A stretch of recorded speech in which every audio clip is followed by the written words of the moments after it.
میں نے دماغ کی کارکردگی پر کافی عرصہ پہلے ایک ریسرچ ویڈیو دیکھی۔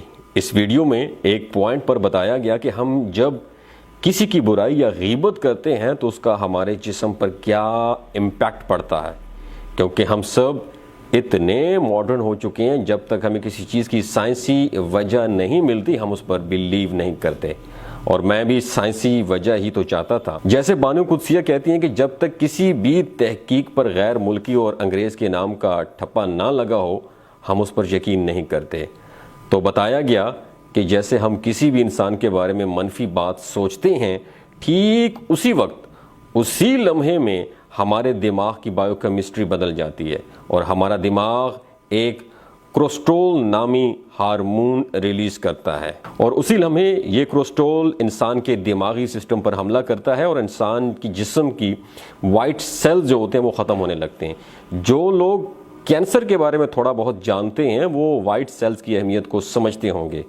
کینسر کا علاج کیمو تھراپی سے ہوتا ہے، اور کیمو کا عمل شروع ہوتے ہی جسم میں وائٹ سیلز ختم ہونے لگتے ہیں، اور یہ بہت خطرناک صورتحال ہوتی ہے۔ اب تھوڑا سا غور کریں کہ کینسر کے سیلز بہت سٹرونگ ہوتے ہیں کہ ان کو ختم کرنے کے لیے مریض کے جسم میں لاوا انڈیلا جاتا ہے۔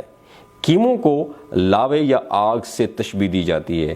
اب یہ لاوا کینسر کے سیلز کے ساتھ ساتھ وائٹ سیلز کو بھی کھا جاتا ہے۔ تو انسان جب کسی کی عیب جوئی یا غیبت یا برائی کرتا ہے تو وہ اپنے جسم میں ایسا لاوا انڈیلتا ہے جس سے اس کی اپنی جان خطرے میں پڑ جاتی ہے۔ دماغی سسٹم کمزور ہونے کا ایک سادہ سا مطلب یہ ہے کہ آپ بیمار ہونے کے لیے تیار ہیں، اور بیمار ہونے کے بعد آپ جلدی ٹھیک نہیں ہوں گے، کیونکہ آپ نے اپنے جسم کا دفاعی نظام خود کمزور کیا ہے، اسے دیمک کے حوالے کیا ہے جس نے اسے کھا لیا ہے۔ آپ یاد رکھیں کہ ہمارے مذہب نے اس بارے میں کیا کہا ہے کہ جب تم کسی کی غیبت کی تم نے تو مردہ گوشت کھا لیا۔ اب آپ کسی ڈاکٹر سے پوچھیں کہ مردہ گوشت کھانے سے جسم پر کیا نقصانات ہوتے ہیں تو ڈاکٹر آپ کو بتائیں گے کہ اس کا کیا مطلب ہوتا ہے۔ یہ ہوا سائنسی نقصان جو سائنس کی ترقی کے ساتھ ساتھ اور واضح ہوتا چلا جائے گا۔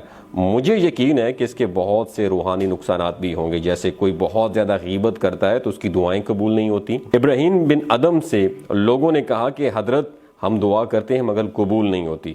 ابراہیم بن ادم نے کہا کہ کیا تم اپنے عیبوں کو چھپاتے ہو اور لوگوں کے عیب ظاہر کرتے ہو؟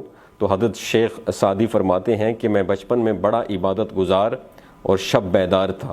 ایک دفعہ میں اپنے والد کی خدمت میں حاضر تھا، ساری رات آنکھوں میں کٹ گئی، ساری رات تلاوت قرآن پاک اور عبادات خدا میں مشغول رہا، مگر میرے ارد گرد لوگوں کی ایک بڑی جماعت آرام سے سو رہی تھی۔ ان کا حال ایسا تھا کہ بے فکر سونا۔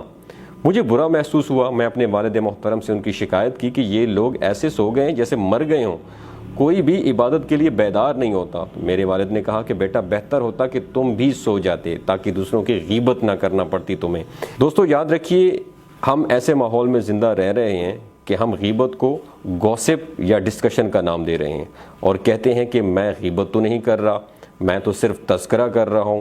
لوگوں کی تصویریں اور ویڈیوز پوسٹ کر کے دعوت دیتے ہیں کہ آئیں ان کی غیبت کریں، ان کی صورتوں کی عیب جوئی کریں۔ یوٹیوب پر لوگوں نے پورے چینل گوسپ کے نام سے کھولے ہوئے ہیں جنہیں ہم دیکھ رہے ہیں۔ سیاہ فام لوگوں کی تصویریں پوسٹ کر کے ان کی صورتوں کی عیب جوئی کرنا اب عام مقبول سلسلہ بن چکا ہے۔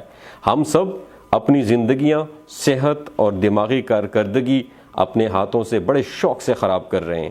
ہونا تو یہ چاہیے کہ اللہ پاک سے دوسروں کی کامیابی کے لیے دعا مانگنے کے بعد خود کی کامیابی کے لیے دعا کرنی چاہیے۔